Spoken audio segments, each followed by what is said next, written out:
Bonsoir. Merci de nous accueillir pour cette présentation à la CMM. Donc, mon nom est Kevin Morin. Je suis le directeur général du Conseil des entreprises en technologie environnementale du Québec et je suis accompagné ce soir par Martin Dussault, coprésident du SOTEC et directeur des affaires publiques chez WM. Comme vous le savez, nous avons pour mission la promotion du développement durable et de l'expertise privée de l'économie verte. Nous encourageons également les standards de performance élevés et un contexte d'affaires concurrentiel propice à l'innovation et au développement de nouvelles technologies. Par notre intervention, nous souhaitons apporter l'éclairage de nos membres qui œuvrent quotidiennement sur le terrain afin d'établir les conditions gagnantes pour la CMM, afin que la CMM soit en mesure d'atteindre les objectifs de son plan. D'ailleurs, le SOTEC considère que la CMM emprunte la bonne voie en faisant de la réduction à la source une priorité d'action, puisque nous sommes tous d'accord que le meilleur déchet est celui qu'on ne génère pas. Mais considérant qu'il est inévitable que les matières soient générées, le SOTEC apprécie que la CMM déploie des efforts pour un meilleur tri en amont des matières afin de permettre de conserver leur potentiel de réemployabilité et de recyclabilité.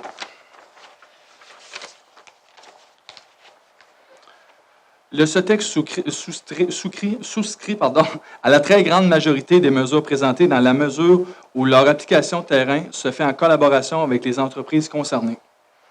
Le Québec, mais particulièrement la région métropolitaine, peut compter sur des entreprises innovantes, leaders dans leur secteur respectif et motivées à accompagner la CMM et les villes vers leurs objectifs.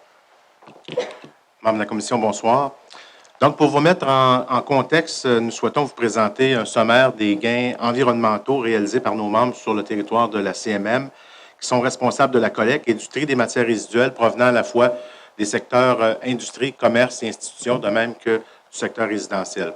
Nos membres sont engagés dans l'ensemble des maillons de la chaîne de valeur en intervenant à chacune des étapes de la hiérarchie des 3 RVE pour retirer une valeur des matières en les récupérant et en les valorisant. De façon consolidée, nos membres mettent en valeur plus de 150 000 tonnes en provenance de la CMM chaque année, aidant ainsi leurs clients municipaux et ICI à améliorer le taux de récupération des matières résiduelles. Et ils sont d'ailleurs de plus en plus actifs dans l'offre de services de gestion des matières organiques, un enjeu de taille. Nos membres vont plus loin en donnant également une valeur aux matières qui n'ont malheureusement pas pu être interceptées par les filières de récupération des matières organiques. Nos membres valorisent aussi les biogaz captés à leurs installations en les transformant en gaz naturel renouvelable, également appelé GNR. Le GNR permet de remplacer le gaz naturel d'origine fossile importé de l'extérieur du Québec, qui possède, lui, un indice carbone de loin supérieur. Cette substitution permet de réduire de façon importante les émissions de gaz à effet de serre. Donc, en termes de chiffres, on peut résumer la situation ainsi. Selon la compilation de notre association, ce sont plus de 200 millions de mètres cubes de gaz naturel renouvelable qui sont produits annuellement par nos membres, ce qui équivaut à la consommation énergétique de plus de 100 000 foyers. Cela permet donc de réduire les émissions de GES de plus de 300 000 tonnes équivalent CO2 par année. Les lieux d'enfouissement, je vous le rappelle, ne génèrent pas les déchets. Ils les gèrent de façon sécuritaire et font maintenant partie, pour la plupart, de complexes environnementaux intégrés qui gèrent efficacement les matières en filière à chacune des étapes des 3 RVE, limitant les impacts environnementaux. Dans sa réflexion sur l'autonomie régionale, il nous apparaît important que la CMM reconnaisse l'importance d'une complémentarité avec le principe de collaboration interrégionale qui l'a toujours très bien servi. Et pour éviter toute rupture de service d'élimination des résidus ultimes, il est dans l'intérêt de la CMM, nous croyons, de continuer de soutenir les opérations des installations qui la desservent actuellement. Bien que le principe d'autonomie régionale soit noble, son opérationnalisation s'avérera complexe, long et coûteux. Qui, autour de la table de la CMM, parmi vos collègues, lèvera la main pour être la ville hôtesse du nouveau lieu d'enfouissement sur le territoire de la CMM? En territoire urbain, densément peuplé, avec la rareté des terrains, combien en coûtera-t-il en acquisition et possiblement en frais d'expropriation aux contribuables? Et la question, combien de temps cela prendra-t-il quand on sait que la plupart des capacités autorisées dans les lieux d'enfouissement la desservant actuellement sera à capacité d'ici l'horizon 2030. Devant autant de risques et d'incertitudes, nous sommes d'avis que l'autonomie régionale recherchée devrait s'inscrire dans une démarche structurée à long terme, soutenue par une police d'assurance fiable que constitue la collaboration interrégionale en vue d'assurer le maintien pour les citoyens, et les entreprises du service public essentiel d'élimination des résidus ultimes. Pour maintenir cette collaboration interrégionale, la CMM doit, à notre avis, déployer pleinement les efforts de récupération et de valorisation prévus dans son plan de gestion pour limiter les quantités de résidus acheminés à l'enfouissement. Dans une optique de responsabilisation des différents générateurs sur le territoire, la CMM pourrait également établir des ententes à long terme avec les municipalités hautes des LET recevant les déchets de la grande région métropolitaine, et ce, dans une perspective d'équité. Parmi les mesures sur lesquelles nous souhaitons aussi vous offrir nos commentaires, il y a celle de la collecte de déchets aux 2 semaines. Le CETEC croit qu'une telle mesure peut représenter des avantages dans les villes et les arrondissements où chaque résidence dispose suffisamment d'espace pour recevoir un bac à ordures de grande dimension. En revanche, l'enjeu s'impose dans les villes ou arrondissements densément peuplés où les résidences ne disposent pas d'un bac à ordures de grande dimension ou qui n'en ont tout simplement pas faute d'espace. Dans de telles circonstances, certaines résidences, exemple des familles nombreuses, qui génèrent un fort volume d'ordures, seront plus facilement tentées de les mettre dans le bac de recyclage lorsque leur bac à ordures de faible capacité sera plein ou lorsqu'ils seront incommodés par les odeurs qui se dégagent de leur sac laissés à l'air libre pendant plusieurs jours en période estivale. Il faut savoir que les matières recyclées étant compactées dans les camions de collecte, il suffit de quelques ordures pour contaminer un fort volume de matières recyclables. Dès lors, ces matières devront prendre le chemin de l'élimination puisqu'elles n'auront plus aucune valeur. Par ailleurs, il faut aussi penser que certaines périodes de l'année sont plus propices à générer des ordures ménagères, notamment le printemps avec les grands ménages ou encore en juillet durant la période de déménagement. À ce moment, le besoin en élimination pour les résidus ultimes excéderont largement l'espace disponible pour les bacs à ordures. Nous invitons donc la CMM à la plus grande prudence dans le déploiement de cette mesure puisque l'approche mur à mur sera contre-productive et nuisible à l'environnement. Donc, en conclusion, le CETEC tient à réitérer sa volonté d'être un partenaire de premier niveau dans la mise en œuvre des mesures réalistes, innovantes et efficaces pour l'atteinte des objectifs ambitieux de votre PM-GMR. Il est important que l'expertise du secteur privé soit incluse dans les actions de la CMM, car les entreprises connaissent de première main les enjeux liés à la stratégie de gestion de la collecte, du transport, du traitement et de la valorisation des matières résiduelles. Merci de votre attention. Merci. Merci beaucoup, messieurs. Je suis ravi d'entendre que cette ouverture à poursuivre et à même renforcer la collaboration. Je pense qu'évidemment, les enjeux de gestion de matières résiduelles sont tellement énormes qu'on doit mobiliser tous les pans de la société. Vous faites très certainement partie de la solution. Il y a peut-être des questions ou des commentaires, Mathieu?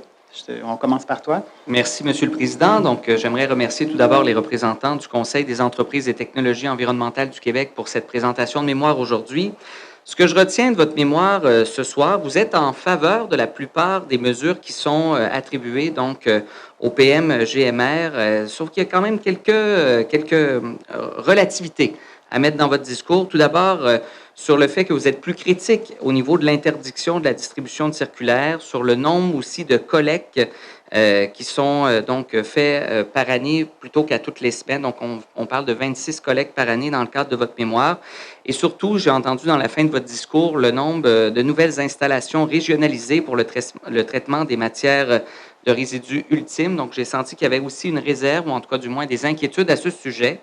J'avais quelques questions à vous poser. Tout d'abord, dans une perspective qu'il y a dans votre mémoire, je vais me relater plutôt à la page 6, donc votre recommandation mesure numéro 10.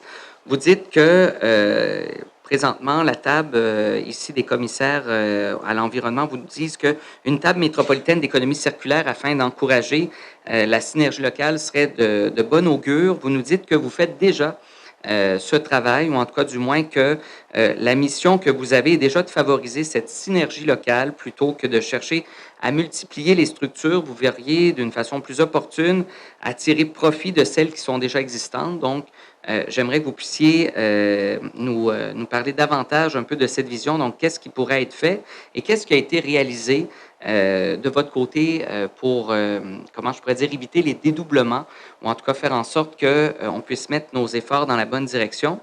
Dans un deuxième aspect, j'aimerais savoir, vous avez entendu probablement parler d'un agrandissement donc, du site d'enfouissement de Terrebonne, dont je suis le maire de la municipalité.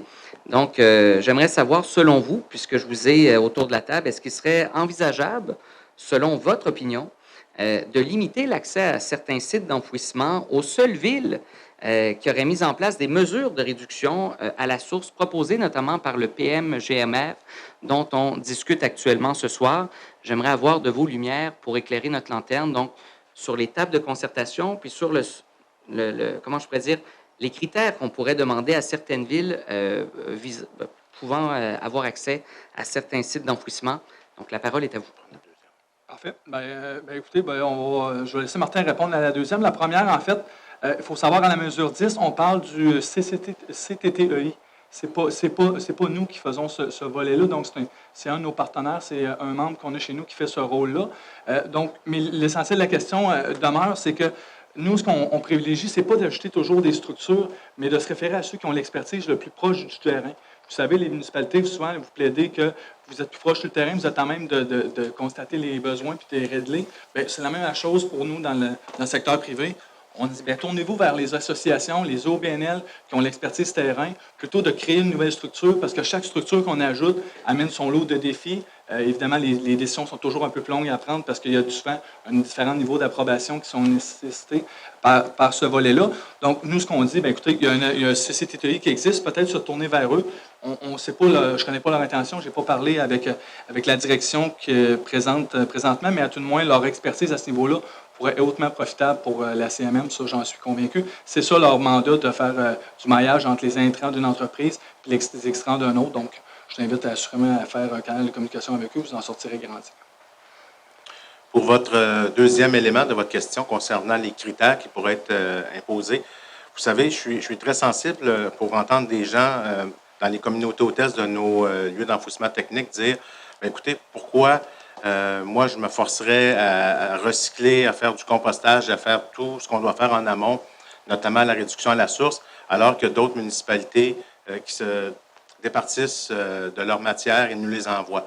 Alors, je pense qu'il y a là un profond sentiment d'iniquité.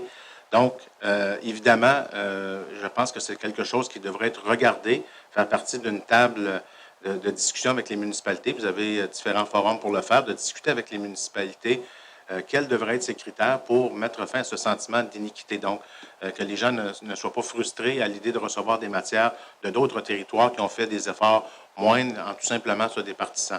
Et dans notre mémoire, on aborde également la question de compensation qui pourrait être discutée avec, parmi ces tables-là, donc les communautés exportatrices pourraient verser aux municipalités réceptrices ou MRC réceptrices des montants en compensation. Le tout à discuter dans les tables que vous avez dans le monde municipal.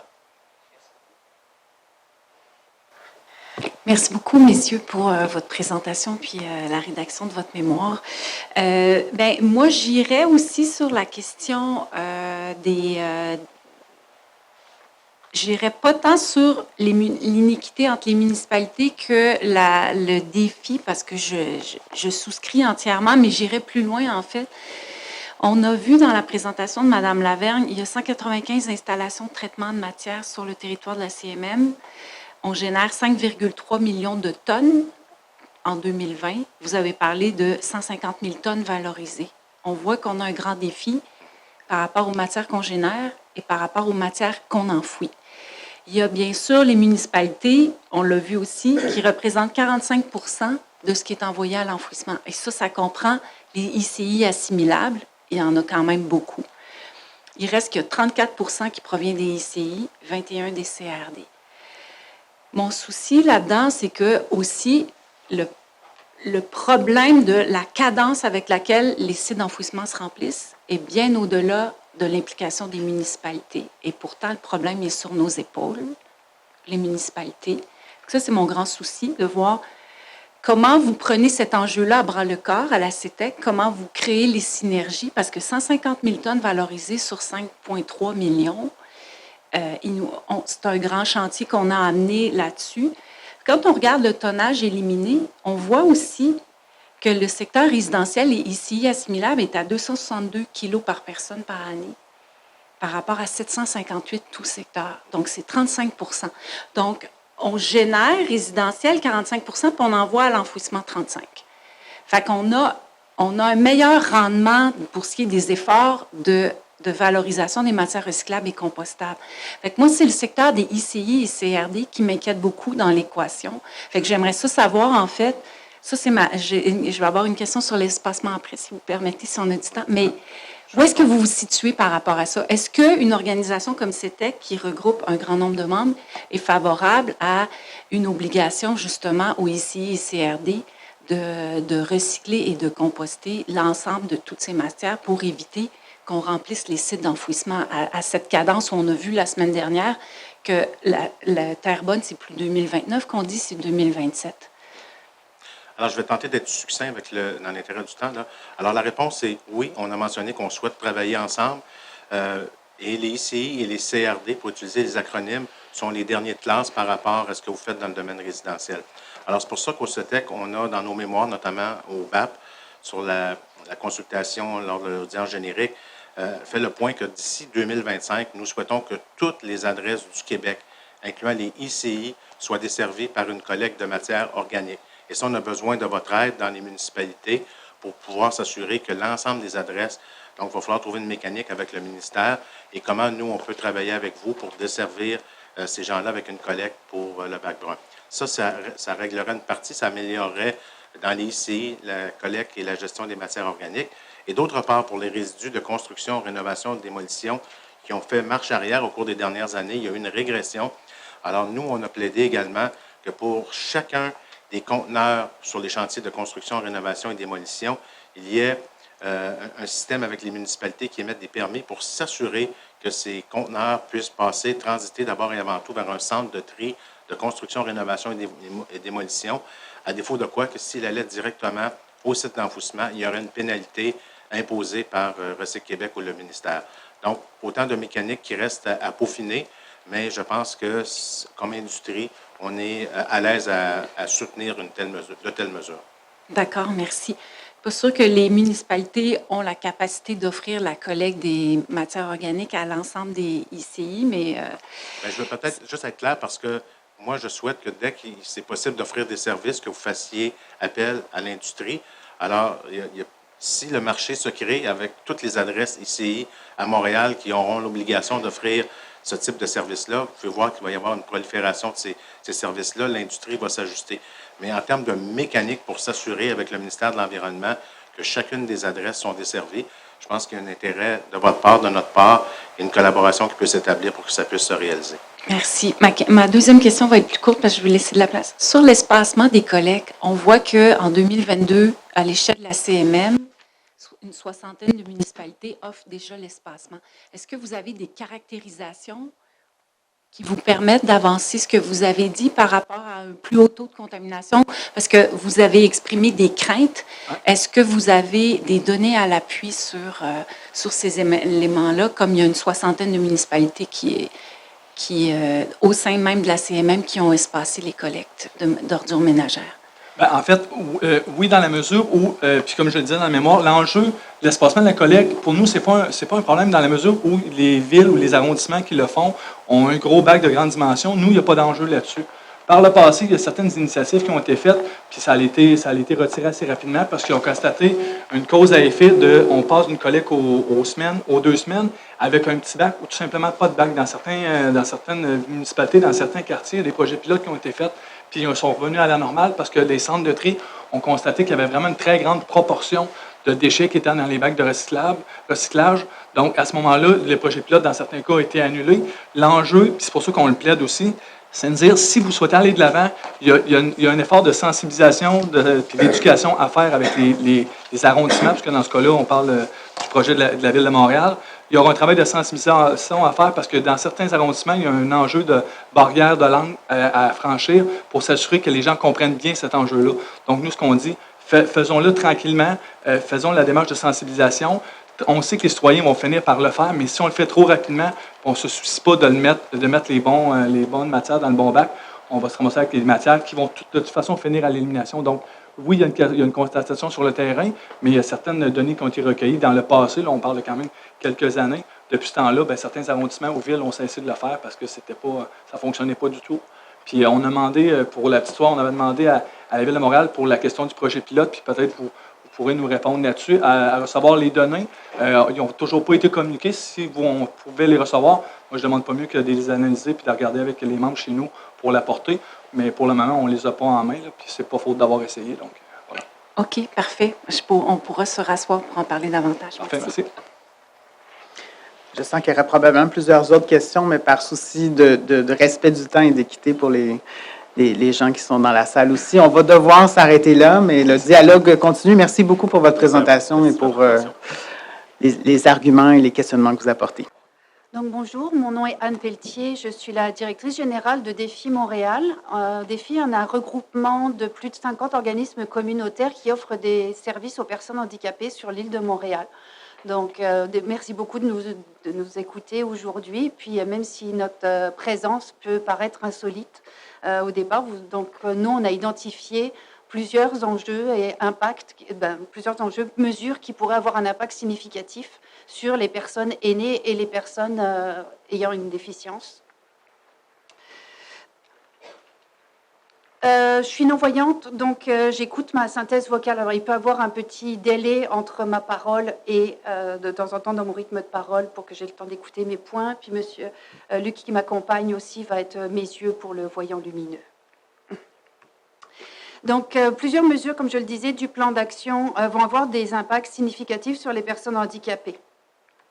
À titre informatif, donc, on estime que dans la communauté urbaine, la communauté métropolitaine, donc il y a à peu près 16% de personnes handicapées, à l'instar de ce qu'il y a, donc la population du Québec, donc personnes handicapées de 15 ans et plus, qui représentent plus de 600 000 citoyens, et dans les plus de 65 ans, personnes aînées, donc plus de 700 000 citoyens. Donc, un certain nombre de personnes aînées sont également handicapées, mais pas tous. Donc, pour s'assurer d'une participation de toute la population à l'effort collectif, il va falloir s'assurer de tenir compte de l'accessibilité universelle.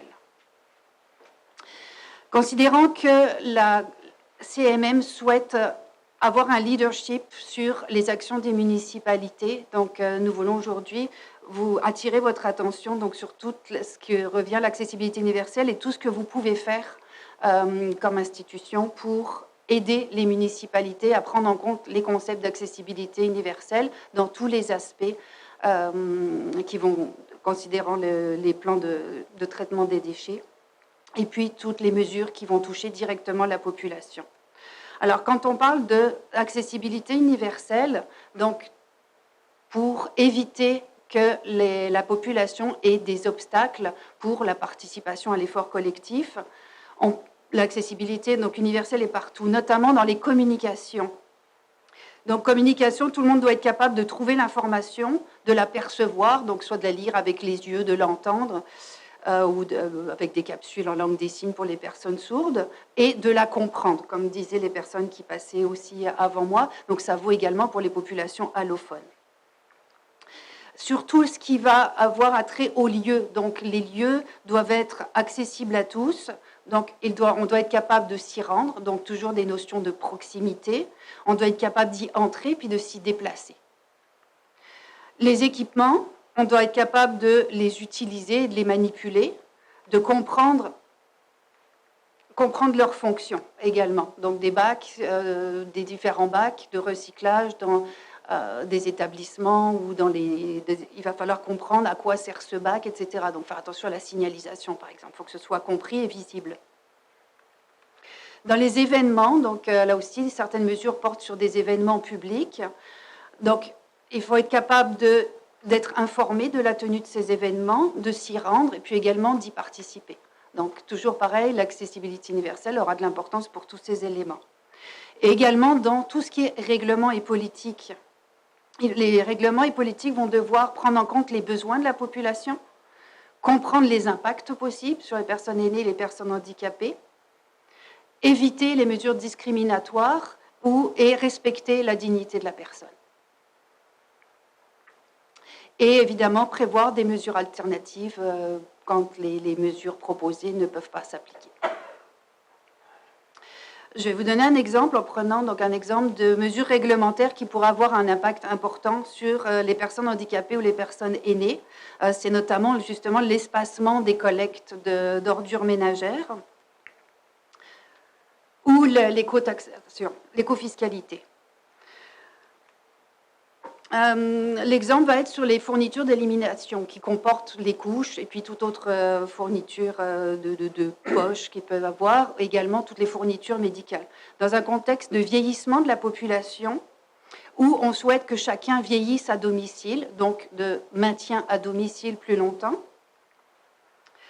la personne qui auparavant était gérée en institution, donc devient responsable de la gestion de ses fournitures d'élimination, donc de ses déchets, de ses couches, etc. Donc, face à cette problématique, donc ça a été mentionné un petit peu, si on limite le nombre de bacs à ordures ménagères ou qu'on espace les collègues, les personnes qui ont besoin de couches, etc., vont être obligées de les garder plus longtemps à la maison. Et en été, où ça ne fonctionnera pas, il n'y a pas l'espace, l'hygiène, les odeurs, etc. Donc ça, c'est quand même des mesures qui sont très importantes. Tout le monde n'aura pas la capacité de conserver ces matières-là à la maison. Puis avec l'espacement des collègues, ça va faire encore plus de déchets à stocker à la maison. Et les mesures alternatives ne sont pas encore là. Si on nous dit ça pourrait être des couches lavables pour des personnes lourdement handicapées qui ont peu d'heures de service de soutien à domicile avec le manque de main-d'œuvre, de préposés, etc. Donc on ne peut pas donner ces tâches-là non plus à des préposés ou à prendre cette surcharge. Donc il n'y a aucune mesure alternative à l'heure actuelle. Donc ces personnes sont obligées de vivre avec ces... Alors ce sont des mesures qui peuvent avoir vraiment des effets très discriminatoires pour les personnes puis avoir un impact majeur sur la dignité de la personne. Et considérer des mesures comme devoir s'identifier pour demander plus de bacs. On ne peut pas demander à une personne de dire je suis incontinente, j'ai des couches, donc je veux plus de bacs, ou mettre un autocollant quelque part, etc. Donc, si vous voyez, il y a des impacts majeurs dans toute la conception des règlements et des politiques qui vont devoir être envisagés avant de mettre en place des règlements. Puis là, la communauté, la CMM peut avoir quand même un rôle important pour étudier des formats de règlements, des guides, etc., au bénéfice des municipalités pour vraiment les aider à encadrer et à tenir compte de tout ça. Non. Okay. Donc, il est toujours plus facile d'agir en amont, de prendre compte du concept d'accessibilité universelle en amont que de devoir prendre des mesures correctives par la suite. Donc, le milieu associatif des personnes handicapées a développé une forte expertise. Nous sommes habitués, nous sommes des interlocuteurs habituels de la ville de Montréal, notamment, ou du réseau de la santé, etc. Alors, nous vous offrons notre expertise et notre collaboration pour l'élaboration de vos outils de communication, de vos règlements politiques, dans le choix des équipements qui vont être... dans les politiques d'approvisionnement qui doivent être non seulement éco-responsables, mais également se pencher sur l'accessibilité des équipements qui vont être choisis. Donc, on s'offre d'être présent avec vous pour l'élaboration de tout ça et vraiment en amont, avant même de l'implantation et la mise en place des mesures. Merci beaucoup. Merci beaucoup, Madame Pelletier. Je salue bien bas votre participation qui, je dois l'avouer, quand j'ai vu l'entête du mémoire, m'apparaissait insolite et ça a pris peut-être 3 lignes avant de comprendre toute l'importance du mémoire que vous nous avez envoyé. Et en toute transparence, je pense que c'est un angle mort, en fait, oui, de nos travaux et ce l'est trop souvent. Une importance capitale, je pense, à ce que vous venez nous partager et que les membres de la commission et l'équipe de la CMM le prennent très bien en note. Et votre document est très bien documenté. Justement, il y a des recommandations très, très précises qui vont nous être précieuses. Parce que ce serait terrible de développer un plan de gestion des matières résiduelles qui nuit à la dignité de nos citoyens et citoyennes. Et ce n'est pas du tout notre volonté. Donc, merci énormément d'avoir pris le temps de contribuer. J'ai une question pour vous. Vous avez mentionné votre disponibilité et votre expertise dans le partage de bonnes pratiques. Est-ce que Défi Montréal ou des membres ou un organisme sur votre radar a déjà collaboré avec une municipalité sur la question de la gestion des matières résiduelles? Est-ce qu'il y a des bonnes pratiques mises en place? Évidemment, il y a plein de bonnes pratiques dans votre mémoire, mais est-ce qu'il y a des exemples desquels on devrait s'inspirer à votre connaissance? Alors malheureusement, à l'heure actuelle, il y a très peu de bonnes pratiques parce que justement le milieu n'avait pas vu c'était un angle mort, comme vous le disiez, le milieu lui-même n'avait pas anticipé les problématiques. Nous, dans l'expérience qu'on a, on a déjà travaillé avec la ville de Montréal, notamment on a participé aux travaux dans les règlements sur l'interdiction d'articles à usage unique. Par exemple, pour les pailles de plastique, on avait vraiment mentionné la nécessité pour certaines personnes de continuer à avoir accès aux pailles de plastique, parce qu'actuellement, il n'existe pas d'alternative. Les pailles rigides ou les pailles en carton ne peuvent pas remplir toutes les fonctions pour les liquides chauds, pour les personnes qui ont des spasmes, donc il serait dangereux d'avoir des pailles rigides, etc. Donc on a travaillé, j'ai été invitée moi-même à participer sur le groupe de travail là, pour la réglementation. Donc on y va par rapport à nos connaissances, puis on travaille vraiment en accompagnement permanent à chaque fois que vont arriver. Puis après, les bonnes pratiques, ça va être un petit peu pour tout, parce que ça va être sur vos communications. Donc s'assurer que les outils qui vont être disponibles, qui vont être préparés, soient accessibles, tiennent compte de tous les besoins, etc. Donc on va faire vraiment l'accompagnement en permanence, là, où on réfère aux bons organismes ou aux bons outils. Mais pour l'instant, il n'y a pas de bonnes pratiques telles quelles qui ont été développées à notre connaissance sur le sujet large de la gestion des matières résiduelles. On va essayer de changer ça. Merci beaucoup. Est-ce que des collègues auraient des questions, des commentaires? Mathieu? Merci, Monsieur le Président. Donc, Madame Pelletier, tout d'abord, merci beaucoup de la présentation que vous nous faites aujourd'hui à la Commission. 51 recommandations extrêmement détaillées, axées sur les personnes souffrant de certaines limitations, en tout cas du moins sur les spécificités bien particulières que vivent plusieurs de nos concitoyens et nos concitoyennes. J'ai pas de questions, Monsieur le Président, mais je me rallie à vous sur le fait qu'il y a un angle mort dans les travaux de notre commission. Et bien évidemment, je souhaiterais que le principe d'accessibilité universelle puisse faire partie intégrante donc des réflexions pour toute action qui seront apportées évidemment au niveau du PM GMR. Donc là-dessus, je rejoins ma voix à celle de la présidente, de la présidence, à celle de votre intervention, Madame Pelletier.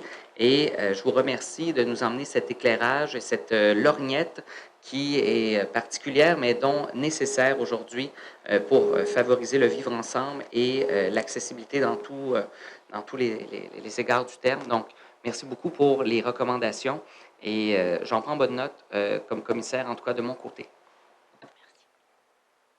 Donc, on compte sur vous là, pour faire appel à nous, ce sera avec grand plaisir. C'est 139 livres de pression de plus dans la balance. Alors, ce n'est pas encore la totalité, je vous dirais, pour faire pencher, mais c'est déjà ça de plus. Voilà. Merci. Bien, je vous remercie beaucoup pour votre précieuse contribution. Puis je pense que c'est le début d'un dialogue à plusieurs égards. Et vous pouvez compter sur nous pour transmettre aussi votre message au conseil d'administration de la CMM pour l'ensemble des travaux, pas seulement le PMGMR, Oui. parce que la CMM communique notamment, là, j'ai bien noté l'aspect de communication et pas juste les plans et les actions comprises dans les plans. Et je pense que c'est un message qui doit être transversal. Merci beaucoup. Merci. Bonjour à toutes et tous. Donc moi, je suis Emmanuel Rondiat, je suis directeur général du Conseil régional de l'environnement de Montréal. Puis je suis accompagné de Élodie Morandini, qui est directrice générale du Conseil régional de Laval. Donc nous venons en fait vous présenter le mémoire qui a été rédigé conjointement par les conseils régionaux de l'environnement métropolitains. Donc nous sommes des organismes, instances régionales de concertation en environnement, acteurs de terrain, acteurs aussi qui poussent les municipalités à adopter les meilleures pratiques en matière de transition socio-écologique et énergétique. Et les Creux sont aussi des partenaires de longue date de la CMM et des municipalités, bien entendu. Donc on prend part à de nombreuses consultations et on collabore avec de nombreux acteurs de la société civile.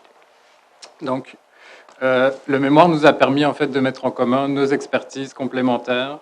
Les réalités de chacune de nos régions sont différentes, mais nous permettent d'adopter une vision métropolitaine tout en prenant en considération les défis des différents territoires, mais aussi en favorisant le partage des bonnes pratiques, parce qu'il y a beaucoup de choses qui se passent déjà dans les municipalités de la CMM actuellement en gestion des matières résiduelles. Comme vous aurez pu le constater, on a quand même pas mal de recommandations dans notre mémoire. On souhaite vraiment plus, par l'intervention aujourd'hui, insister sur certains éléments qui nous semblent majeurs. Le premier, c'est sûr, on le constate, les avancées en matière de gestion, de gestion des matières résiduelles sont encore très lentes. Les récents rapports du BAP sur les résidus ultimes, les bilans de Recyc Québec, même le bilan du PMGMR montrent qu'on est encore très loin d'atteindre nos cibles et qu'on doit vraiment accélérer la cadence. Pourtant, on est dans une urgence climatique, on doit accélérer la transition socio-écologique et tous les enjeux en fait, associés à la GMR sont indissociables de ces efforts en matière climatique, autant en termes de réduction des émissions de GES que de protection du territoire ou de protection des ressources. Pour rappel, l'année passée aussi, le GIEC nous invitait à revoir nos modes de consommation pour réussir justement à atteindre nos cibles en matière de réduction des émissions de GES. C'est pourquoi, en fait, on veut, et puis on l'a fait à plusieurs reprises dans notre mémoire, on veut vraiment insister sur l'importance pour la CMM de se doter des moyens de ses ambitions, puis de se doter de moyens à la hauteur des défis. Puis ces moyens sont de différentes natures, moyens financiers, puis ça ne repose pas uniquement dans les mains de la CMM, mais des gouvernements, des paliers provinciaux et fédéraux. On se questionne entre autres sur le budget associé à la mise en œuvre du PMGMR, donc le budget qui est présenté dans le document et dans le projet. C'est aussi des moyens d'accompagnement, de sensibilisation, d'éducation et de formation. Puis je pense qu'on a entendu aussi l'intervention précédente, puis c'est pour nous aussi un angle mort, donc je suis heureux qu'on ait entendu cette intervention, puis on va en prendre considération dans nos futures mémoires aussi, dans nos futures représentations. Puis ce sont des moyens réglementaires aussi qui sont importants. On veut aussi souligner l'importance de l'urgence d'agir. Je pense que le temps des projets pilotes est dépassé, que même plusieurs mesures du plan en fait, devraient être devancées et mises en œuvre plus rapidement que ce qui est proposé. Quelques exemples, l'adoption de politiques d'approvisionnement éco-responsable qui devrait, selon nous, être devancée en 2025. Toute la question du gaspillage alimentaire aussi, donc l'idée de faire un portrait métropolitain pour nous est intéressant, mais il y a déjà beaucoup de données. On sait que le gaspillage alimentaire existe, donc on souhaite que des mesures soient rapidement mises en œuvre sans attendre ce portrait-là, parce que notre crainte, c'est vraiment de se retrouver en 2030 à la consultation du futur PMGMR et de se dire qu'on n'a pas atteint nos cibles. Convaincu, et ça a été mentionné aussi que par les premiers intervenants, que le déchet le plus facile à gérer est celui qu'on ne produit pas. On invite à renforcer l'importance de la réduction à la source et de l'économie circulaire dans le PMGMR. Aujourd'hui, c'est l'entrée en vigueur en fait, du règlement sur les articles à usage unique à Montréal. C'est un bel exemple d'action qui a un potentiel de transformation important et qui devrait être tendu et élargi même à l'ensemble des municipalités de la CMM dans les meilleurs délais. Bien entendu, c'est sûr que la question de la réglementation doit s'accompagner d'accompagnement, mais aussi de moyens pour assurer le respect de ces réglementations. Enfin, on invite aussi la CMM à faire preuve de courage au niveau de l'écofiscalité. La fiscalité, c'est un chantier majeur des municipalités actuellement. Et la GMR nous apparaît comme très porteuse, comme domaine dans lequel mettre en place des mesures d'éco-fiscalité le plus rapidement possible. Donc, je passerai la parole à ma collègue. Oui, bonsoir. L'autonomie régionale et le rôle central de la CMM nous apparaissent vraiment comme des évidences. La mesure 36 parle de la création d'une structure de gouvernance, mais ça nécessite des précisions, d'après nous, sur le rôle de cette entité, son fonctionnement et surtout le budget qui pourrait être dédié, parce que on ne voit nulle part une ligne de budget dédiée pour cette entité-là. Et il sera important que cette entité aussi n'occulte pas les spécificités territoriales pour ne pas créer finalement, pour en tout cas assurer l'équité territoriale. Ça vaut pour l'ensemble des matières générées, mais aussi pour les baux municipales. Un rôle central que la CMM peut jouer, pour nous, il y a 4 points essentiels dans le développement d'abord de programmes d'information, sensibilisation, éducation et formation à l'échelle de la CMM. Il faut un accompagnement des petites municipalités notamment, qui ne souffrent pas seulement de manque financier, mais aussi de temps et d'expertise. Un rôle aussi important, c'est notamment lié aux ICI qui sont des gros émetteurs. On en a parlé précédemment. Pour nous, c'est un des enjeux.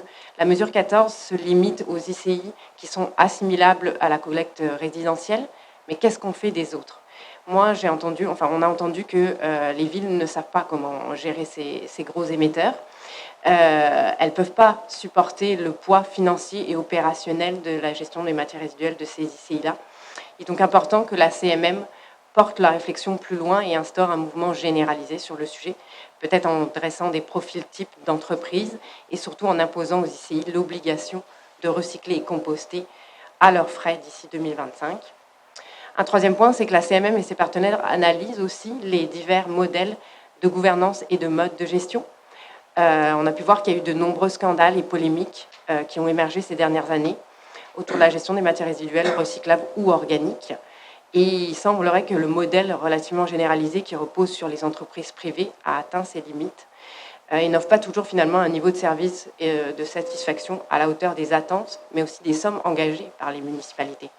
Il serait donc pertinent d'étudier des modèles alternatifs, publics ou parapublics, on peut citer l'exemple de Tricentri, afin d'offrir un service de qualité dans lequel les citoyens et citoyennes ont confiance. Ça, c'est vraiment important. Finalement, pour revenir au résidu ultime, une planification régionale paraît pour nous indispensable. Ça fait écho à la mesure 38. Il est indispensable de mener des études sur les techniques d'élimination alternatives.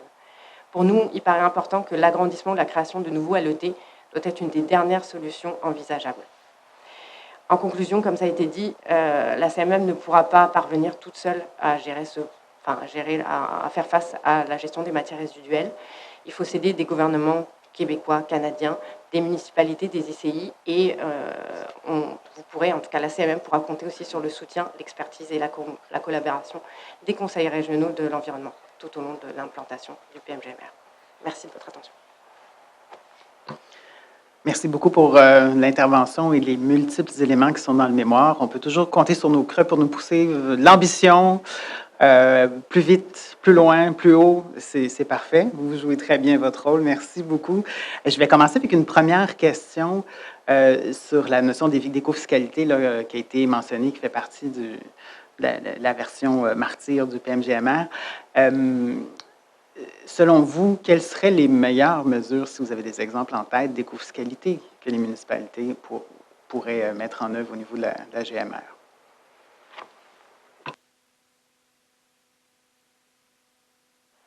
Je pense qu'il y a déjà, on le mentionne dans notre mémoire, je n'ai plus en tête exactement où, mais il y a déjà des rencontres, des études qui ont été menées sur l'écofiscalité. Et ce qu'on dit, nous, notamment dans notre mémoire, c'est qu'il faudrait capitaliser sur ça plutôt que de lancer une nouvelle étude sur le sujet. Je n'aurais pas d'exemple comme ça à vous donner directement. Mais c'est sûr que tout règlement va devoir s'accompagner quand même de mesures, que ce soit incitatives ou coercitives. Ça, c'est ce qu'on mentionne dans notre mémoire. L'écofiscalité va de pair, selon moi. Peut-être si je peux compléter, c'est sûr qu'il y a certaines municipalités, Beaconsfield entre autres, a déjà mis en place certaines mesures. Donc c'est aussi de regarder ce qui se fait. On cite Gatineau aussi, Prévost, donc certaines écotaxes. Puis c'est regarder comment on peut les implanter à plus large échelle ou les adapter aussi aux réalités des municipalités. Merci. Est-ce que j'ai des... Oui, Virginie.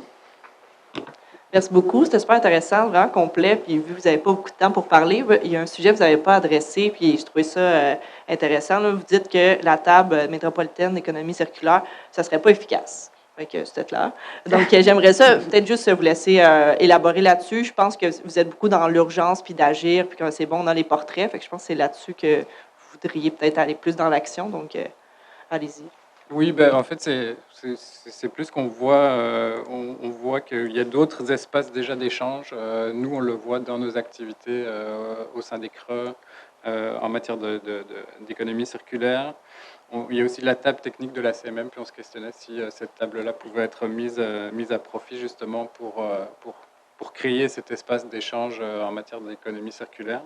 Donc l'idée, c'est de ne pas multiplier les lieux de discussion, mais de se dire on a-tu déjà des lieux qui sont efficaces? Est-ce qu'on bonifie certains espaces de discussion?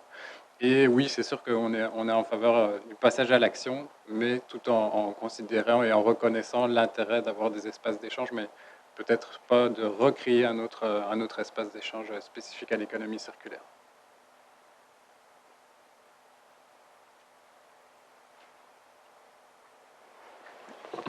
Merci beaucoup pour votre intervention. Pour faire du pouce sur ce que ma collègue Virginie vient de mentionner, on sent qu'il y a une volonté d'action du côté des conseils régionaux de l'environnement. Donc, du moins, je vois à l'intérieur de votre mémoire que dans les 42 recommandations que vous nous faites, il y a plusieurs propositions, dont certaines à caractère qui deviendraient obligatoire pour les villes, ou en tout cas du moins exécutoire. On pourra débattre là-dessus. J'aimerais quand même profiter du fait que vous êtes accompagné de la Ville de Mascouche à vos côtés aujourd'hui pour vous dire que, bien que nous sommes heureux que la Ville de Montréal ait voté aujourd'hui un règlement pour des objets à usage unique, en tout cas des restrictions, la Ville de Terrebonne-Mascouche le fait depuis le 1er mars dernier, donc félicitations à la Ville de Mascouche. Et pour rendre à César ce qui appartient à César, la Ville de Prévost, dans les Laurentides aussi, a agi en la matière. Donc, je tenais à vous faire le petit clin d'œil, étant donné la représentation de vos collègues à vos côtés.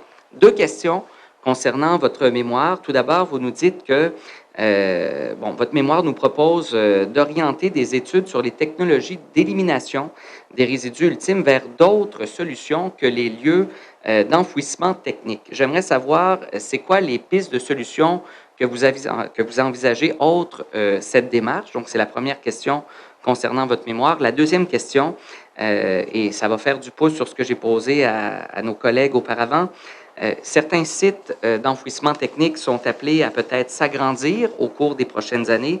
Alors, selon vous, est-ce que limiter l'accès à ces sites d'enfouissement aux villes qui auraient, comment je pourrais dire, développé des mesures de réduction à la source, comme proposé par le PM-GMR que nous discutons aujourd'hui, pourrait être, selon vous, une source intéressante de réduction, ou en tout cas d'incitation à réduire les matières résiduelles?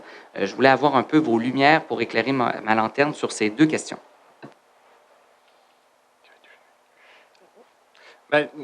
En fait, sur la seconde question, nous, ce qu'on amène beaucoup, c'est la question d'équité territoriale, puis la réflexion sur une régionalisation aussi des lieux d'enfouissement technique et l'approche peut-être de plus petits sites, mais plus répartis sur le territoire de la CMM. Donc ça, je pense que c'est déjà un élément. Après, c'est de trouver les mécanismes aussi pour s'assurer qu'on fait appel à ces lieux en dernier recours. Est-ce que le mécanisme de l'autoriser ou non, suivant les actions qui sont mises en place par les municipalités, la meilleure approche? Je pense que ça doit faire partie on pense que ça doit faire partie des réflexions, puis de voir un peu si comment ce mécanisme-là se met en place. Pour l'autre volet, sur les alternatives en fait à la gestion des résidus ultimes. On n'a pas directement de technologie qu'on connaît. Il y en existe dans d'autres pays, c'est certain. Je pense qu'il y a toute une étude à mener sur ça. Mais nous, on n'a pas mené pour l'instant cette étude-là. Désolée. Mais on veut bien le mandat. Merci beaucoup. Un gars s'essaye. Alors, la réponse est franche. Merci.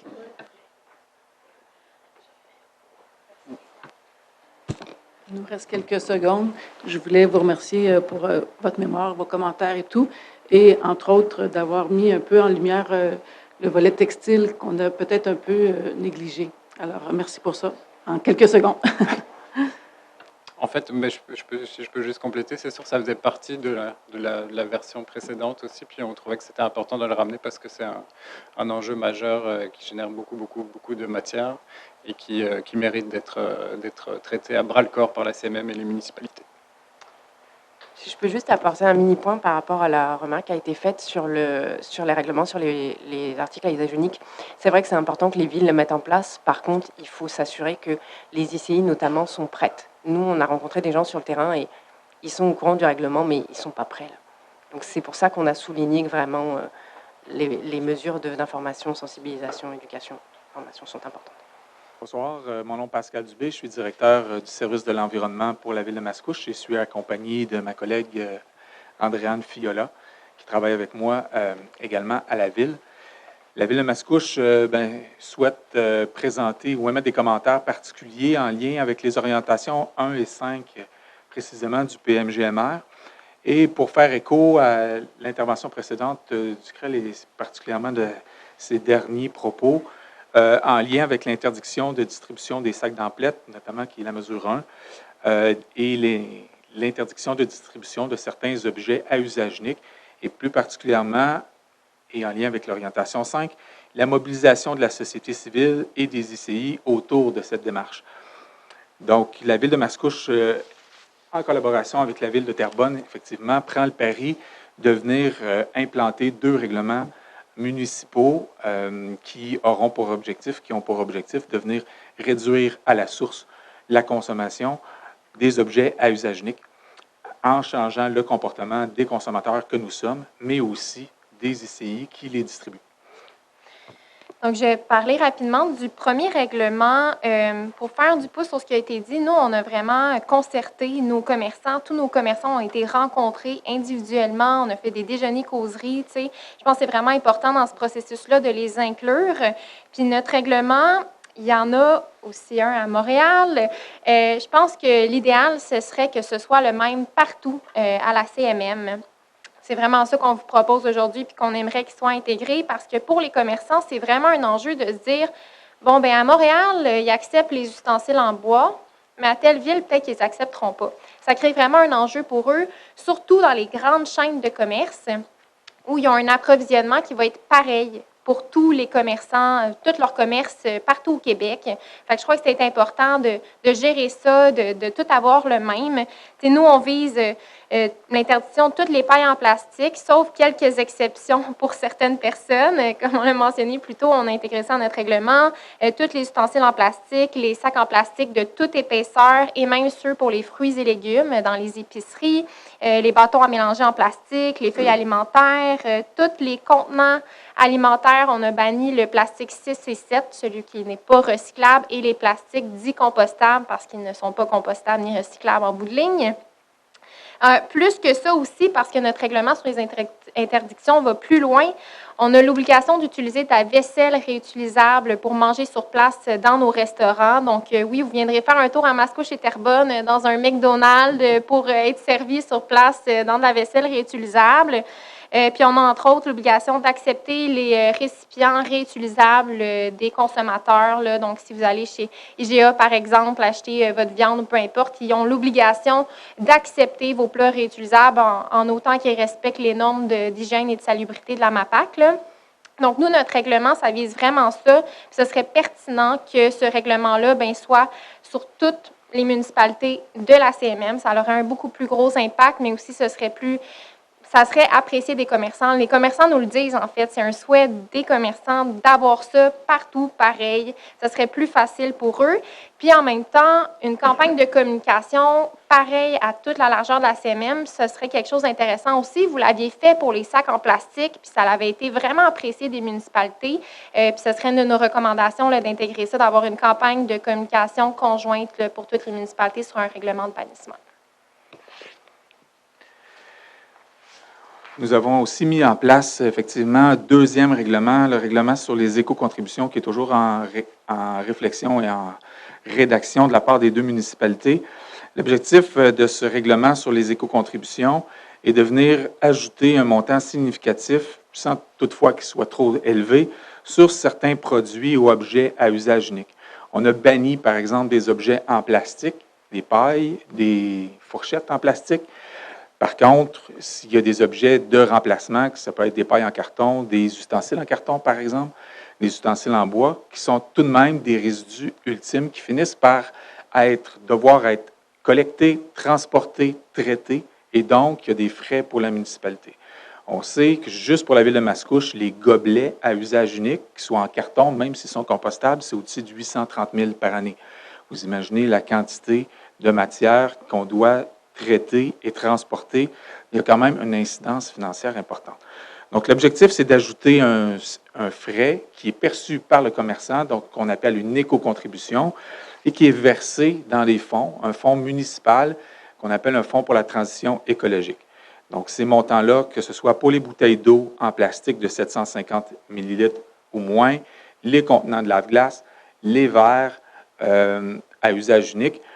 Donc, ces montants-là, qui sont de 10 sous sur chaque produit, vont être versés dans un fonds municipal. Et l'objectif du fonds, c'est de venir financer tout projet en environnement, notamment les actions du PMGMR qui devront être mises en place par la municipalité. pour aider les commerçants, parce que, bon, il y a plusieurs commerçants qui sont impactés dans ce processus.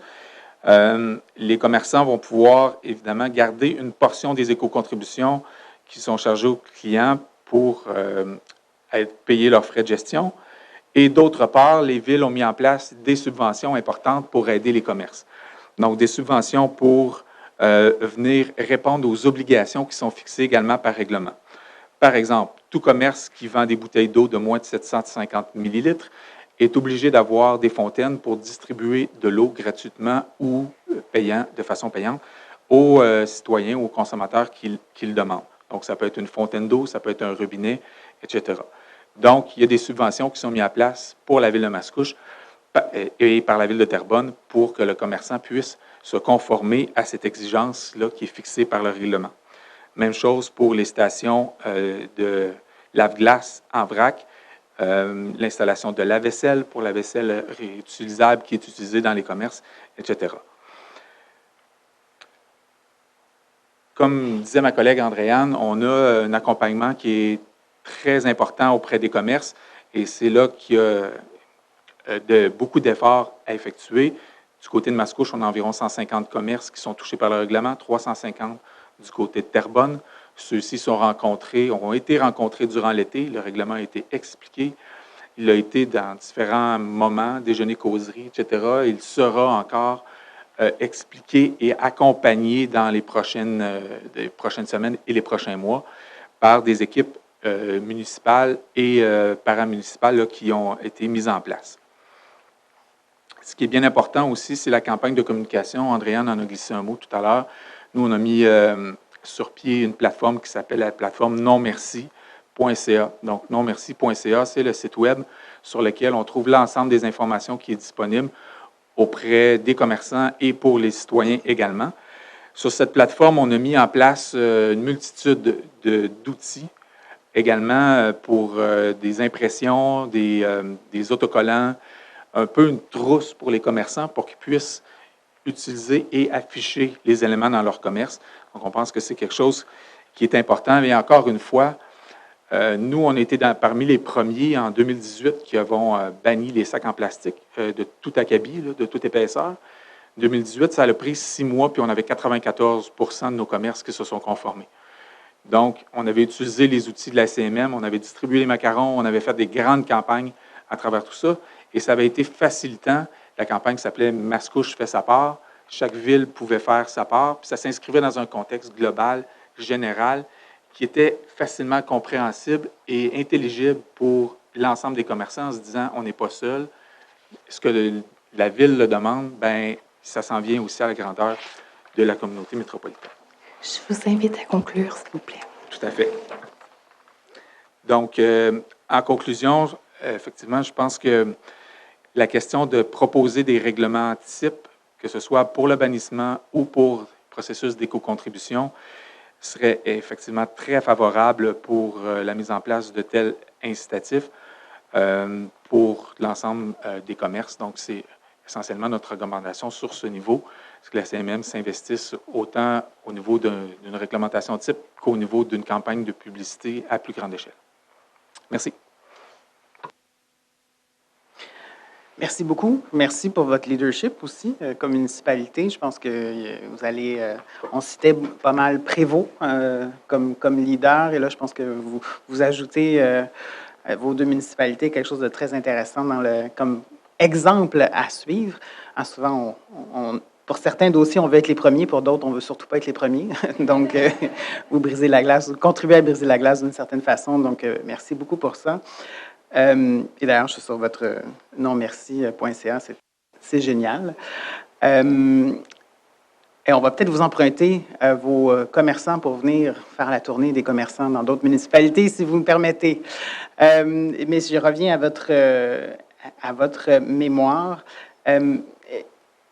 J'imagine que vous avez vécu, j'aimerais vous entendre sur l'expérience de convaincre des commerçants de petits commerçants avec un commerce unique versus les bannières. Est-ce qu'il y a eu une réception différente? Est-ce qu'il y a une résistance différente?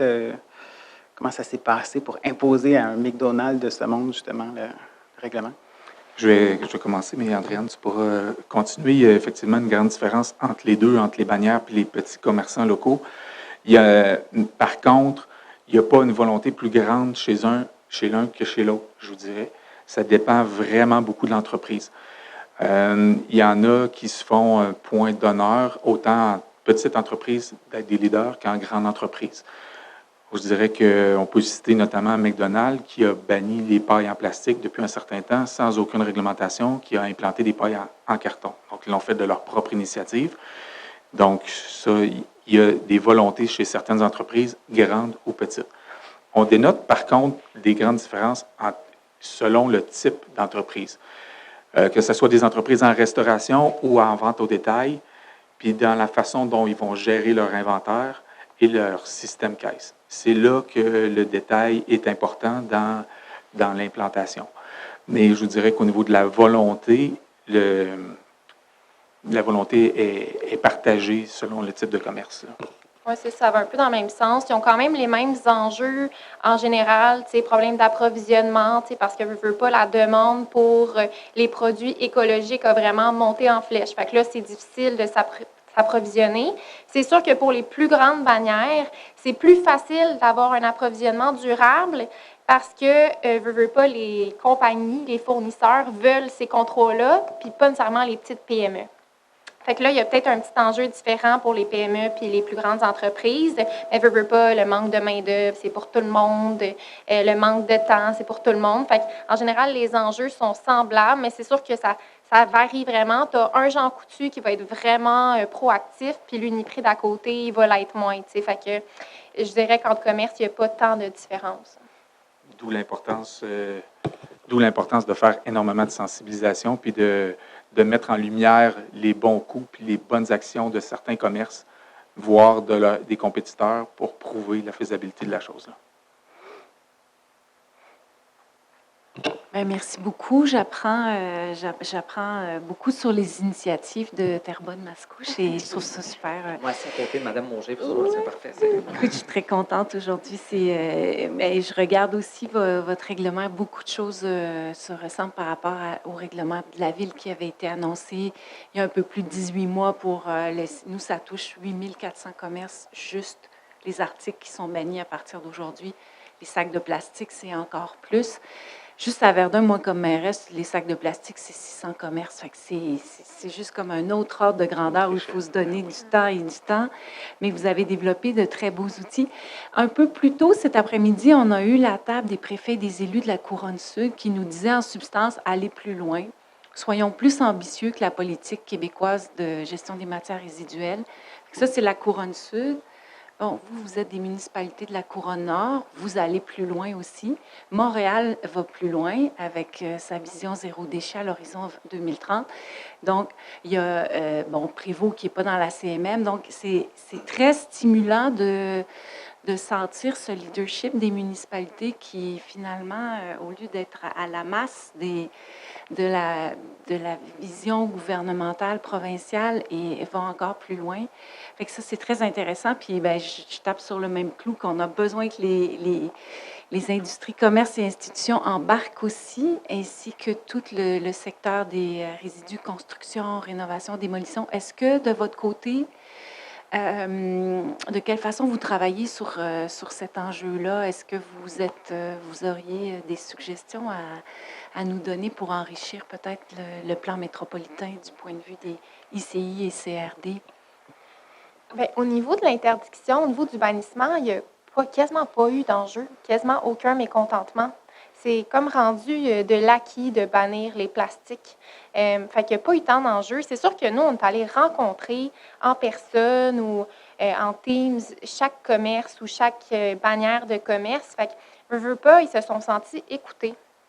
Quand tu écoutes un commerce, puis qu'après tu fais des modifications réglementaires suite à ce qu'ils t'ont dit, veux pas, ça augmente beaucoup l'acceptabilité sociale. Parce que je pense que c'est quelque chose qui a été beaucoup apprécié des commerçants, que ce soit de faire un sondage en ligne ou juste de les sentir impliqués. Je pense que ça l'a bien passé. Mais au niveau de l'interdiction, moi, personnellement, j'ai pas senti vraiment de mécontentement. Puis on a même fait une consultation citoyenne aussi à Mascouche. Puis les citoyens, ils voulaient même qu'on bannisse les bouteilles d'eau en plastique. T'sais. Fait que en général, dans notre société, je pense que c'est comme 71% des Québécoises et Québécois qui veulent que les entreprises en fassent plus, puis les entreprises en sont conscients.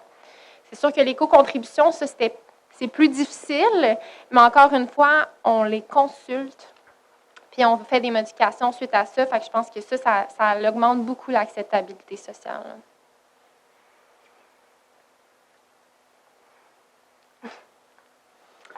Merci beaucoup pour votre contribution, tant le mémoire qu'ici ce soir. Donc, très apprécié. Merci beaucoup. Merci. Bonsoir, Monsieur le Président, Messieurs, Dames les commissaires. Je me présente, Karel Ménard, je suis directeur général de l'organisme et je suis accompagné de Monsieur Jérémy Rochon, agent de recherche et développement au sein du Front commun également. Le Front commun est un organisme qui existe depuis presque plus de 40 ans, en fait depuis 1991. On a été créé par la volonté de citoyens de groupes en région qui voyaient des problèmes de gestion de matières résiduelles poindre à l'horizon. Il faut se souvenir qu'à la fin des années 80, début 90, le problème environnemental majeur était principalement la gestion des déchets. Les changements climatiques ils existaient, mais ce n'était pas très à la mode. Mais on a persévéré parce qu'on pensait qu'il y avait encore beaucoup de choses à faire et à entreprendre, et c'est encore le cas aujourd'hui. Et on est très content aujourd'hui d'être avec vous parce qu'il y a eu une très, très belle évolution au sein de la CMM dans, ça a été dit tantôt, au niveau des PMGMR. Moi, j'étais un des fondateurs des signataires du Rebut global pour le premier PMGMR au début des années 2000. On avait même manifesté sur la rue Sherbrooke avec des pancartes, la dernière manifestation à laquelle j'ai assisté sur la gestion des déchets à Montréal. Comme quoi, les choses changent. Le Front commun, on a principalement 4 principes qu'on essaie d'appliquer dans toutes nos actions et nos revendications ou présentations comme ce soir, qui sont... C'est pas un dogme, c'est pas une religion, mais on se base là-dessus. Moi, ça fait 25 ans que je suis là-dedans et je me trompe rarement avec ça. Premièrement, les 3 R, réduction, réutilisation, recyclage, la responsabilisation des producteurs, des municipalités, des citoyens. Donc, ça a donné lieu à des règlements que tout le monde connaît, là, de REP. Aussi, la démocratisation. Le citoyen devrait prendre une part active et avoir accès à l'information concernant des problèmes ou des questions de gestion des matières résiduelles. Et aussi, le principe de la régionalisation. Donc, ça peut prendre plusieurs formes, mais principalement la régionalisation de l'élimination. On pense qu'on devrait gérer le plus localement possible nos matières résiduelles, incluant l'élimination. On va y revenir plus tard. Autrement, au niveau du PMGMR, comme j'ai dit, on l'accueille très favorablement parce que il y a 10 ou 15 ans, je ne l'aurais pas cru, mais on parle de réduction à la source enfin. On parle moins de recyclage, je crois que c'est quand même très important, mais l'essentiel, c'est vraiment le premier R, la réduction à la source, éviter le problème plutôt que de trouver des solutions à ce dernier. Également, au niveau du PMGMR, ce qui était très intéressant, et ce qui est toujours très intéressant, c'est la question de l'autonomie régionale qui revient à plusieurs reprises, ça fait même partie de mesures. Ça serait peut-être bien de la définir et j'essaie peut-être maintenant de vous orienter sur comment on devrait voir l'autonomie régionale. Nous, on pense que chaque secteur de la CMM devrait, si c'est possible, au niveau du règlement naturellement, implanter un lieu d'enfouissement technique sur son territoire. Donc, Rive-Nord, Laval, Montréal, il y a des places. Il y a déjà eu des études là-dessus, Longueuil, si possible, et Rive-Sud de Montréal. Pourquoi? Parce qu'on ne veut pas nécessairement reproduire ce qui se passe ailleurs dans les gros sites d'enfouissement comme celui qui existe sur le territoire de la CMM à Terrebonne avec près de 1,2 million de tonnes et qui va encore s'agrandir beaucoup plus. On va avoir des petits sites gérés différemment pour les besoins locaux avec aussi un procédé de stabilisation des matières résiduelles pour éviter justement les problèmes de nuisance, d'odeur, de lixiviation et ainsi de suite. Ça se fait dans des pays européens et ça pourrait très bien se faire ici avec des sites de moyenne envergure. Avoir des sites régionaux, ça responsabilise les générateurs. Quand c'est chez vous, vous faites attention à ce que vous mettez dedans, naturellement. Et aussi, vous allez être beaucoup plus sensible à toutes les mesures en amont, donc réduction, réutilisation, recyclage, parce que vous gérez aussi le lieu d'enfouissement. Parce qu'on pense que l'élimination devrait faire partie intégrante d'une planification de gestion des matières résiduelles. Actuellement, là, les municipalités, les gouvernements mettent en place des mesures qui visent les 3 R, réduction, réutilisation, recyclage, c'est bien, mais l'élimination au Québec est principalement laissée au privé. C'est-à-dire, si une ville comme, je ne veux pas en nommer, mais Terrebonne, par exemple, je vois M. Traversier qui est là, si sa ville fait de très bons efforts pour réduire à la source, réutiliser et recycler, qu'est-ce que va faire le promoteur? Il va simplement agrandir son territoire de desserte parce que les citoyens de Terrebonne offrent de l'espace d'enfouissement. Donc, il faudrait que les efforts faits par des municipalités ou par des citoyens servent à quelque chose. Parce que le promoteur, lui, il va toujours rester avec son tonnage autorisé. Donc, il faudrait qu'il y ait une certaine cohérence entre les actions en amont et l'aval, c'est-à-dire, pas la ville de Laval, mais les actions en aval, ce qui concerne l'élimination. Donc, il y a un lien qu'on ne fait pas au Québec et je pense que c'est une grave erreur. Parce que d'un côté, vous avez, et on en parle depuis des mois, des problèmes de sous-capacité d'élimination, les sites vont bientôt être pleins, c'est un problème. Et d'un autre côté, les municipalités font des efforts. En fait, tout ça devrait être intégré ensemble. Vous devez être, vous, les municipalités, être en mesure de planifier et la gestion en amont, les mesures de diversion et aussi les mesures en aval, l'élimination, la valorisation, le cas échéant. Mais actuellement, vous n'avez pas de poigne, si on veut, sur l'élimination. La régionalisation vous donne cet outil-là. Et si vous saisissez cet outil-là, vous allez vraiment être en mesure d'atteindre les objectifs que la CMM, dans son PMGMR, se fixe actuellement. Vous êtes un petit peu à la merci de ce qui se passe au niveau de l'élimination. Et je le dis toujours, les gros sites d'enfouissement, en fait, attirent les matières résiduelles parce qu'ils ont des coûts bas. Donc, c'est un peu incompatible. Autre point, peut-être dans le PMGMR, passer de 0 enfouissement à 0 élimination, parce que 0 enfouissement laisse la porte ouverte à l'incinération, ce qui est une très mauvaise chose. Aussi, fermeture progressive des incinérateurs pour traiter les boues. Aussi, ça sera y penser, non pas en faire d'autres. L'enfouissement sélectif et sécuritaire, comme je l'ai dit. Aussi, on parlait de limiter les matières qui vont dans un lieu d'enfouissement technique.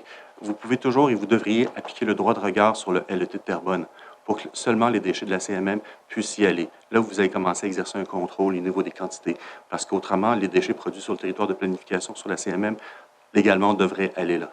On ne peut pas les empêcher. Et ce qui concerne les études alternatives, on est en train de travailler sur une étude alternative depuis plusieurs mois à l'élimination. On pourrait vous la fournir dès qu'elle va être prête dans quelques semaines. Monsieur Jérémy. Oui, donc il ne nous reste pas beaucoup de temps. Je vais essayer d'aborder rapidement là, 2 points de la section 4 du mémoire, qui est une section peut-être un peu plus éclectique. Donc, les 2 points sur lesquels je vais essayer d'attirer votre attention, c'est d'abord l'harmonisation des pratiques au sein de la CMM. En regardant un peu là, le bilan de la dernière mouture du PMGMR, une des choses qu'on voyait, c'est qu'il y avait une certaine hétérogénéité dans l'adoption des mesures par les différentes municipalités membres. Étant donné cette situation-là et étant donné que ce n'est pas tous les objectifs du dernier PMGMR qui ont été atteints et que les objectifs de la nouvelle mouture sont encore plus ambitieux, on pense qu'il serait important que la CMM se dote d'un mécanisme qui favoriserait un nivellement vers le haut, si on veut, là, dans l'adoption des mesures qui sont prévues. Ça aurait aussi comme avantage d'envoyer un message clair à la population sur l'ensemble du territoire de la CMM par rapport à ce qui se fait en termes de gestion des matières résiduelles. Le second point que je vais essayer d'aborder en 30 secondes, c'est tout ce qui touche aux résidus de CRD ou ICI. Premier point à ce niveau-là, c'est qu'on pense que pour l'application de certaines mesures, notamment la mesure 27 là, qui touche l'élimination des résidus de CRD, il serait pertinent peut-être de détailler davantage, ça va être quoi les mécanismes de contrôle qui vont assurer qu'il n'y aura pas d'élimination de ces résidus de CRD-là, d'envoi de ces résidus-là à l'élimination. Et pour terminer, on pense que, là c'est peut-être un point plus global, que la CMM devrait entrer en dialogue avec le gouvernement provincial pour que soit elle soit dotée des pouvoirs soit pour que le gouvernement provincial mette en place l'obligation pour les ICI et les chantiers de CRD d'une certaine taille de produire un plan de gestion des matières résiduelles et pour qu'ils soient assujettis à des objectifs de performance à ce niveau-là. Donc, je vais m'arrêter là. Merci. Merci beaucoup pour votre riche intervention et votre mémoire bien remplie également d'idées, je pense, novatrices aussi. Est-ce que j'ai des collègues qui auraient des questions, des interventions? Oui, Anne. Merci pour vos commentaires, vos idées novatrices, comme il a été dit. Les procédés de stabilisation des matières résiduelles, moi, je ne suis pas trop familière avec ça, mais j'en profite en même temps pour dire que le PGMR pour les ICI et les CRD, je trouve que c'est vraiment une bonne suggestion. Alors, pour les procédés, s'il vous plaît, si vous voulez nous résumer ça. Oui.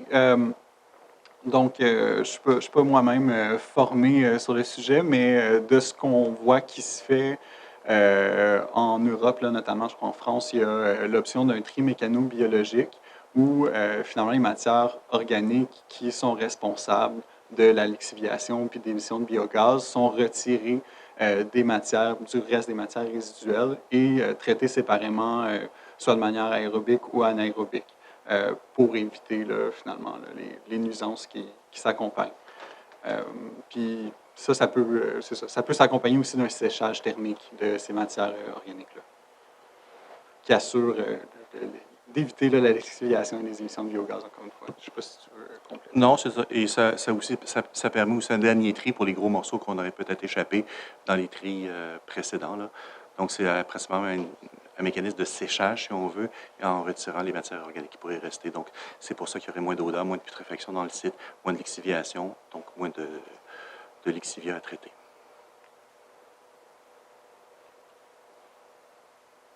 Merci, Monsieur le Président. Alors, messieurs, vous êtes prêts pour un tir de barrage? Alors, on est en fin de parties éliminatoires. Tout d'abord, votre mémoire appuie la plupart des recommandations de la CMM, mais on voit dans les recommandations que vous nous faites que vous souhaitez un cadre d'application beaucoup plus sévère à certains égards. Dans votre présentation, vous nous avez parlé un peu de votre opposition concernant les incinérations. Donc, mes deux premières questions, et j'y vais en rafale, donc pages 4 et 5 du mémoire. Vous parlez de l'incinération des boues municipales qui sont trop énergivores, trop polluantes et donc qui ne sont pas nécessairement une alternative aussi écologique qu'on peut penser. Si on ne peut pas les incinérer, ces boues-là, c'est quoi la destination que vous proposez pour les boues municipales? Donc, j'aimerais avoir, c'est ma première question, gardez-la en tête. Deuxième question, toujours sur l'incinération, mais cette fois-ci des déchets qui génèrent des dioxines et des furanes. Donc, vous vous basez sur des études qui datent de 2005, ça fait déjà 18 ans de ça, donc des études du gouvernement du Canada. Avez-vous des données plus récentes à cet effet? Donc, notamment parce que l'incinérateur de Québec vient tout juste d'être modernisé. Donc, je voulais voir si la question de l'incinération des déchets de ce type avait des études plus récentes. Dans certains voyages en Europe, récemment, on m'a dit que c'était encore une pratique, ou en tout cas une façon de faire qui est viable. Donc, je voulais voir si nos études du côté québécois étaient toujours à l'ordre du jour. Et la troisième, je ne serai pas très original, n'est pas une question d'incinération, mais concernant l'agrandissement du site de Terrebonne. Et je suis sûr que derrière vous, il y a des gens qui souhaitent entendre votre réponse. Serait-il envisageable, selon vous, de limiter l'accès à certains types de sites d'enfouissement aux seules villes qui auraient mis en place des mesures de réduction à la source telles que proposées par la CMM ce soir? Voici mes 3 tirs de barrage de fin de parcours. Question 1, traitement des boues, biométhanisation, compostage. En fait, Montréal et la Rive-Sud de Montréal sont les seules villes à incinérer leurs boues, qui effectivement, peut-être, l'usine de traitement des eaux de la ville de Montréal est la plus polluante sur le territoire de l'île, parce que ça prend énormément de gaz naturel. Et aussi, on brûle des matières organiques, des biosolides, qui pourraient être autrement utilisés à des fins agricoles, sylvicoles ou horticoles. Donc, c'est ce qu'on fait au Québec. Montréal, on gaspille de l'énergie pour brûler des boues, pour ensuite les enfouir, ce qui est complètement incohérent et inacceptable, selon nous. Deuxième point, dioxine et furane. Les études, oui, effectivement, elles sont peut-être un petit peu vieilles, effectivement, mais on est en train de faire une étude qu'on finalise justement sur tous les modes de valorisation, incluant l'incinération avec la récupération d'énergie, gazification, pyrolyse et tous ses dérivés. L'étude est en train d'être en relecture finale. Elle devrait être disponible sous peu. Donc, c'est fait par des chimistes chez nous, donc des scientifiques qui travaillent là-dessus. Il y a aussi, au niveau de l'application, les impacts sur la santé, les impacts sur l'environnement et aussi au niveau réglementaire, parce que la valorisation au Québec n'est pas encadrée. Ça fait très longtemps qu'on en parle, qu'on promet un encadrement sur la valorisation énergétique, mais il n'y a strictement rien, même pas dans la LQE. Donc, c'est un grand manque et on espère que l'étude va servir à combler ce manque en partie. Terrebonne, les mesures pour limiter les matières résiduelles. En fait, à ma connaissance, un lieu d'enfouissement technique sur un territoire de planification doit accepter les matières résiduelles des municipalités qui sont sur le territoire. Donc, même si on met des mesures parce que tu ne recycles pas assez ou tu n'as pas de mesures de réduction à la source, je pense, à ma connaissance, ça pourrait être contesté légalement. Par contre, la CMM a un outil, ce qu'on appelle le droit de regard, là, communément, où vous pouvez interdire ou limiter les matières résiduelles provenant de l'extérieur du territoire de planification, donc de la CMM. Donc, ça serait pour vous un outil de planification supplémentaire au lieu d'être à la merci d'une compagnie qui disait on va fermer en 2029, là ça va être 2027, ça met de la pression indue. Et c'est pas vrai, il y a de l'espace. C'est-à-dire, un site, il y a toujours de l'espace qui se crée parce que la matière organique dans un site s'affaisse et ça crée un espace qu'on appelle le piggyback, je le crois, où on peut enfouir par surélévation sans nécessairement agrandir parce que ce qui détermine la capacité d'un lieu d'enfouissement technique, c'est pas le tonnage annuel, c'est plus le volume total. Donc, le décret de la chenille, c'est exactement ça. Donc, il y aurait de l'espace supplémentaire qui ne nécessiterait pas nécessairement d'études d'impact supplémentaires, juste une modification au décret, comme ça se fait dans beaucoup d'autres sites. Sherbrooke le fait dernièrement, Drummondville également, si je ne me trompe pas. Désolé, c'est un peu rapide, là.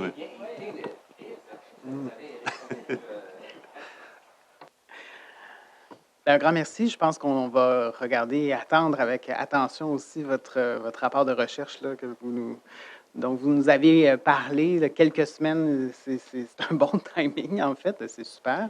Donc, on a bien hâte de lire ça. Merci beaucoup pour votre contribution. Et voilà, on sera en contact pour... N'oubliez pas de nous envoyer ce que vous avez préparé.